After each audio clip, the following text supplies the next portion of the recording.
É difícil até saber por onde começar. Eu vivo atualmente não faz, sei lá, uns 15 anos no interior, em Presidente Prudente. Fui para lá com 48 anos, em Presidente Prudente.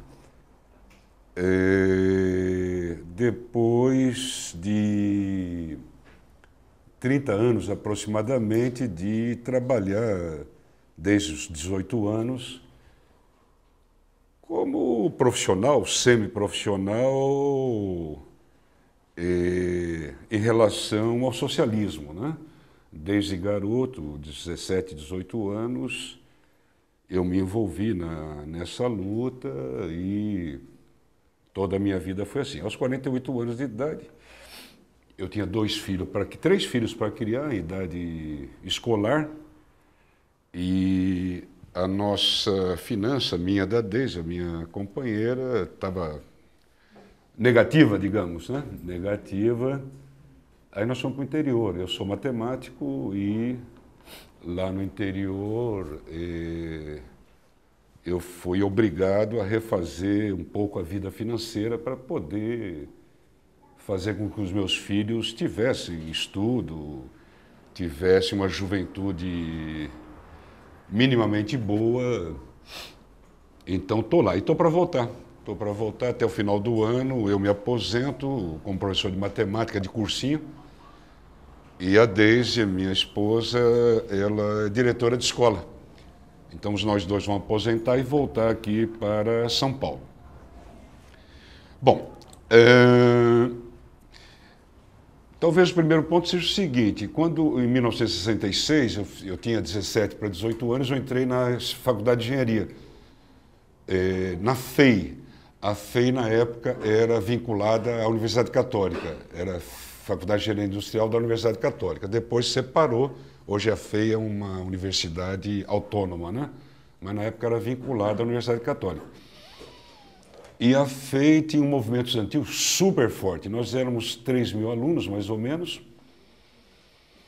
Logo que eu entrei, eu fui eleito para o Centro Acadêmico, Saboia de Medeiros. Fui diretor do Centro Acadêmico Saboia de Medeiros e a FEI era espantosa. Tinha um trabalho de base como poucos eu já vi na vida. Tudo passava pelas mãos do Centro Acadêmico, desde festinha, todos sabem, a festinha, né? Tinha sessão de cinema, tinha o restaurante, São Bernardo, na época era um mato. O único restaurante que tinha lá dentro da escola era do Centro Acadêmico, propriedade do Centro Acadêmico. Os ônibus que levavam os alunos, porque é um pouco longe do Centro de São Bernardo, os ônibus que levavam os alunos de São Bernardo até a FEI, eram do Centro Acadêmico, tudo era do Centro Acadêmico. O Centro Acadêmico era dominante. E tinha uma política de massas extraordinária, todo mundo participava, era uma atividade estudantil muito legal, como poucas eu já vi. O cara queria comprar uma borracha, um lápis, um caderno, um livro de cálculo, ou de física, ou de engenharia, tinha que ir no departamento cultural, na livraria do Centro Acadêmico. O Centro Acadêmico comprava livros, enfim, tudo na vida escolar dos 3.000 alunos passava pelo Centro Acadêmico. E tinha uma autoridade sobre os 3.000 alunos muito grande. Eu fui eleito logo de cara para o Centro Acadêmico e havia uma organização na época chamada Ação Popular, que era quem, digamos, comandava. A maioria dos estudantes lá eram ligados a essa organização chamada Ação Popular, que era uma dissidência da igreja. Era uma organização que vinha da igreja, ligada à teologia da libertação. Durante a década de 60 foi muito importante a teologia da libertação na América Latina. Muitos padres foram à esquerda, teve padres até que foram para a guerrilha, como Camilo Torres, na Colômbia. Então a igreja teve uma dissensão pela esquerda muito grande. Aqui no Brasil, a Ação Popular. Eu entrei na Ação Popular, mas ela já não era mais da igreja, né? Saiu o pessoal da Juventude Estudantil Católica, a Juventude Universitária Católica, a Juventude Operária Católica, saíram todos da igreja e meio que nesse trajeto eu entrei e foram se dirigindo ao marxismo, né? Muito bem. Eu fui diretor do centro acadêmico por um ano. Aí eu observei que eu não tinha nada a ver, não tinha o menor talento para ser engenheiro, não tinha absolutamente nenhum talento para ser engenheiro. E, ao contrário, a gente participou, né, na época das passeatas estudantis, 66, 67, a feira em São Bernardo, quando tinha passeata estudantil em São Paulo com a tentadora, a gente via em centenas pelos ônibus na Via Anchieta, carro. A Assembleia na FEI, quando tinha 300 pessoas, era pequena. A Assembleia normal da FEI tinha 800, 1000 alunos, tinha jornal, todo mundo escrevia, até a gente de direita escrevia no jornal, mas o jornal era o centro acadêmico. Abria espaço para o cara escrever, todo mundo escrevia, era super legal. E eu, ao entrar em contato com outras forças de esquerda, outros jovens em São Paulo, da USP, do resto da PUC, eu percebi que precisava estudar coisas que a engenharia não me proporcionava. Ou seja, as ciências sociais, política, sociologia, história, para compreender o mundo que a gente vivia. Aí eu saí da FEI, fiquei lá quase 2 anos, 1 ano e meio, um pouco. Quando saí do centro acadêmico, eu saí, prestei vestibular novamente, entrei na USP. Na época você podia fazer, você prestava vestibular para cada escola da USP. Não tinha FUVEST que pegava todas. Você prestava, eu prestei para matemática e para ciências sociais, 2 vestibulares distintos. Aí entrei nos 2. Entrei em matemática, que era o que eu curtia, e entrei em ciências sociais, que é o que eu queria conhecer. Muito bem. E ao entrar na USP, o pessoal da AP tinha um trabalho super legal em Osasco, na Vila Holanda. Era um trabalho de bairro. Tinha isso é ditadura, né? Ditadura feroz. Ainda não era o Médici, era o Costa Silva. Aí lá nessa Vila Holanda tinha um médico da AP, no postinho, tinha um padre de esquerda, um padre super legal, desse Teologia da Libertação, lá na igreja, e tinha um grupo de jovens, ao qual eu me inseri. Eu me inseri no grupo de jovens, apresentado lá e tal. E o grupo de jovens é trabalho de bairro, aí é pena que o Givanildo não esteja aqui para trocar ideias com ele. Tudo muito discreto, né, época da ditadura, mas foi super interessante. Aí tinha metalúrgico, o cara da construção civil, de várias profissões. Tinha um bebum que aparecia lá, adorava a gente, o gordo, o bebum, que era o cara do bairro também. Bairro popular sempre tem o bêbado, né? Sempre tem o bêbado, tem de tudo. E as reuniões tinha 20, 25, 30 pessoas, como de jovens. Eu fiquei 3 anos lá, até sair do Brasil, fiquei 3 anos lá. Aí ganhamos alguns operários para a AP, para participar junto com a gente, né, a ideia do socialismo, não sei o quê, contra a ditadura. Bem, esse grupo da Vila Holanda ficou durante muitos anos. Eu fiquei no exílio 8 anos, voltei, eles existiam. Esse grupo foi super legal e me dá muito prazer falar deles, porque um deles, um metalúrgico, Zé Pedro, anos mais tarde, foi candidato a presidente dos sindicatos metalúrgicos ainda deve conhecer, deve se lembrar, talvez Zé Pedro, não sei se lembra. Zé Pedro foi candidato a presidente dos sindicatos metalúrgicos de Osasco, não ganhou, mas teve uma votação excelente. E de lá saíram 2 vereadores, anos mais tarde, saíram 2 vereadores do PT, a Rosa, os irmãos a Rosa e o Diogo. Sendo que esse Diogo, que tem mais ou menos a minha idade, ele foi diretor durante muitos anos dos sindicatos bancários de Osasco. Então foi um trabalho de bairro muito interessante, muito interessante. E na época, que era a ditadura feroz, uma grande realização que a gente fazia era todo final do ano, no Réveillon, tinha um eletricista que tinha talento para arte. Aí ele escrevia a peça. Ele escrevia a peça, cara. O cara escrevia a peça. Aí ele se baseou uma vez, para vocês terem ideia, numa peça do Plínio Marcos. A peça do Plínio Marcos é Dois Perdidos numa Noite Suja, né? E esqueci o nome do eletricista agora, talvez eu me lembre no decorrer o eletricista fez dois operários perdidos. A peça era o seguinte, era dois operários em busca de emprego. Aí a peça tratava da dificuldade, do sofrimento de jovens operários à procura de emprego, né? Aí o bairro todo assistia, centenas de pessoas assistiam a peça teatral feita por eles, né? Então foi um trabalho super legal, que deu frutos. Bem, mas nessa época, 67, 68, que eu estou falando, 69, 70, surgiu aqui no Brasil, surgiram as guerrilhas. As guerrilhas. Nós da P éramos contra a guerrilha. Nós achávamos que guerrilha não levava a lugar nenhum, que era um método de luta errado. E nós achávamos, embora nós fôssemos analfabetos políticos, né, nós achávamos que as massas é que iam fazer história, e não meia dúzia, ou 100, ou 1000 pessoas pegando em arma. É a massa que faz a história, e assim foi em todas as revoluções.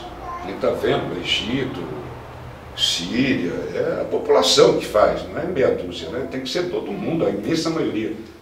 A Rosa Luxemburgo falava que sem a imensa maioria do proletariado não se deve fazer revolução nenhuma. Você tem que ter a maioria, a imensa maioria da população, dos trabalhadores, tem que querer a revolução. Você não pode fazer contra elas.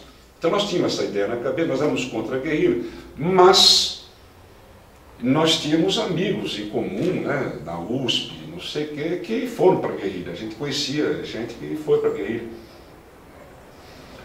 E nós éramos solidários. A guerrilha, solidários em que aspecto? No aspecto, quando eles eram reprimidos, nós éramos solidários, denunciávamos as prisões, as torturas, etc, etc.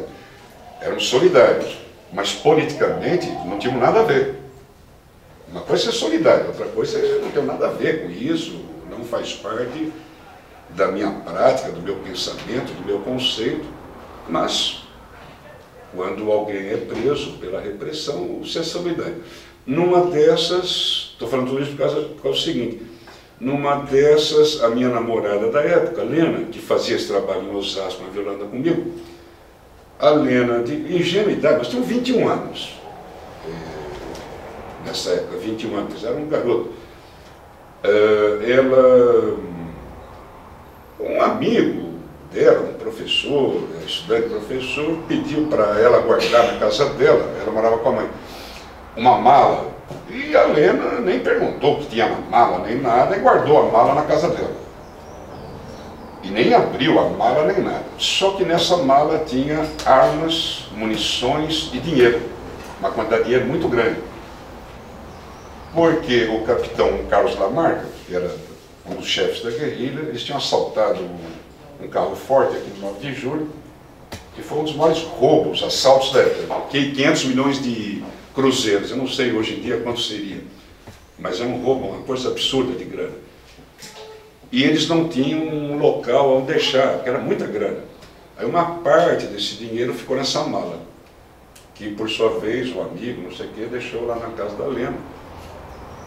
E aí a polícia acabou indo atrás das pessoas que tinham feito o assalto, prenderam um cara, um gaúcho, aí o gaúcho abriu esse professor aí, amigo da Lena, e esse professor abriu a Lena.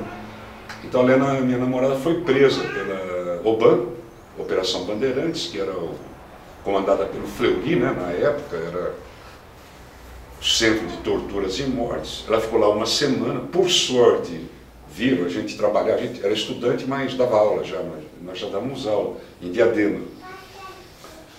Viram que ela tinha casa, tinha trabalho, enfim, que ela não tinha a ver com a coisa, liberaram ela depois de uma semana. Aí passaram uns meses, a UBAN foi de novo atrás dela. Foi de novo atrás dela, porque prenderam esse amigo aí dela. E o cara abriu de novo valendo. Aí nós ficamos sabendo e fomos embora. Com 21 aninhos, 22 aninhos, nós fomos embora. Na época já era Médici, né? Já era a época do Médici. Aí, se você ser preso, já era complicado. Muita gente morreu, gente que tinha a ver, gente que não tinha a ver. Foi um período que você não podia bobear. Não podia bobear porque podia ser assassinado. Aí nós decidimos ir embora. Nós dois, com 22 anos, pegamos e fomos embora. Argentina, Brasil, fronteira com a Argentina, Uruguai. E na Argentina, aí nós decidimos ir para o Chile, porque nós tínhamos um amigo nosso que estava lá. Estava exilado, o Marinho, que tinha sido diretor da UE. O Marinho tinha sido diretor da UE, já tinha se exilado antes, aí nós fomos para a casa dele, lá no Chile. Mas, o que acontece? Quando nós chegamos no Uruguai, para vocês verem, é muito difícil para vocês que são bem mais jovens, o período Médici. O período Médici a gente não falava, a gente se reunia 2, 3 no máximo, a gente sabia que qualquer momento podia ser preso podia significar tortura, morte, então a gente era super cauteloso e com os pés, a gente não falava nada com ninguém, nada para não transparecer, era algo assim hediondo. Uma situação. E quando nós chegamos no Uruguai, nós chegamos no Uruguai de manhã cedinho, e o Uruguai ainda tinha democracia burguesa, que nem hoje aqui no Brasil. Aí tinha a estação rodoviária e tinha uma banca do lado. Aí nós fomos na banca de jornal, Leon, tinha jornal do PC, não me recordo o nome do jornal do PC, digamos, ou comunista, não me recordo o nome do jornal. Tinha jornal de organizações de esquerda, aí nós ficamos olhando. Nunca na vida a gente tinha visto jornal público, da banca de jornal, né? A foice, o martelo, aí nós ficamos olhando, né? Com a vontade louca de comprar o jornal. Mas a gente tinha recém saído do Brasil, então tinha na cabeça um medo, né? Um medo de comprar um jornal e ser preso. Nós ficamos só olhando, e meio que a gente olhava outras revistas também para disfarçar. Só que a gente estava no Uruguai, não estava no Brasil. Estava no Uruguai, no Uruguai o pessoal comprava. E nós estávamos com tanto medo que a gente tinha, que nós acabamos não comprando jornal. Não compramos jornal, de medo de pegar um jornal comunista, socialista, não compramos jornal, não lemos jornal e fomos embora. Aí no trem que leva a Argentina para o Chile, a Argentina era uma ditadura Dongania, que era uma ditadura mais tranquila. Tipo a época do Costa Silva aqui, digamos. Era mais maneira, não era que nem o Médici. Nós tomamos o trem na Argentina e o trem é uma viagem sensacional. Ele vai subindo as cordilheiras, né, dos Andes e o Chile fica do outro lado. E tem a divisão Argentina-Chile lá em cima, na cordilheira. O trem parou, aí vem os policiais dos dois países, não sei o que lá, o trem parado. E a gente louco para o trem andar, né? Para o trem ir para o Chile, né? Aí o trem começou, né? Andar e entrar no território chileno, devagarinho. É aquela sensação de liberdade, né? Saímos das ditaduras, né? Aí olhamos para o lado, tem um moleque de uns 12, 13 anos, chileno, foi o primeiro chileno que nós vimos na vida. Um garoto, 12, 13 anos, com uma camiseta branca assim, aquelas grandonas, com uma baita estátua do Che Guevara aqui, Che Guevara aqui no peito. Aí nós olhamos, imagina, no Brasil do Médici, se um cara aparecesse com a camiseta de Che Guevara na rua, eu já matava o cara, né? Aí nós vimos o moleque, ficamos felizes da vida com a camisa de Che Guevara. Aí o trem foi embora. Foi indo, ele vai descendo, vai contornando, vai descendo, vai chegando em Santiago. E aí era fantástico, porque no Brasil, do Médici, o máximo que a gente fazia era o seguinte, ia em grupos de 3, 4, 5, 6, escrever rapidinho, né, na parede abaixo a ditadura. Então, era mais ou menos assim, um fazia o A, o outro B, o outro A, Ba, I, para ser rápido. E nem sempre dá tempo de terminar, né? Abaixo, às vezes ficava abaixo a dita e bum, a gente ia embora. A única pichação legal que nós fizemos, que pudemos fazer com calma, aqui no Brasil, foi um operário lá de Osasco que deu a ideia da gente pichar o cemitério no dia 1º de novembro, que é dia de finados. Ele falou, vamos aproveitar, porque tinha o 15 de novembro. Tinha eleições no 15 de novembro. Aí um operário falou, vamos no cemitério. Pichar o cemitério, não vai ter guarda nenhum, polícia nenhuma. Legal, legal. Aí nós fomos pichar o cemitério, lá dentro do cemitério. E eu fui um motorista, nós somos 2 carros e eu fui um dos motoristas. E aí o pessoal desceu, pulou lá o cemitério e entrou. Leon, um medo, rapaz. Você não sabe o que é ficar de madrugada em frente ao cemitério. Eu já era marxista, materialista, mas em frente ao cemitério de madrugada, as tuas convicções vão para o espaço. Você começa a ver, será que não vai sair um fantasma? Será que não vai sair alguém do além ali? Não sei quanto tempo demorou, foi rápido, 10, 15, 20 minutos, e eu lá dentro do carro, um Fusca, mas estava morrendo de medo.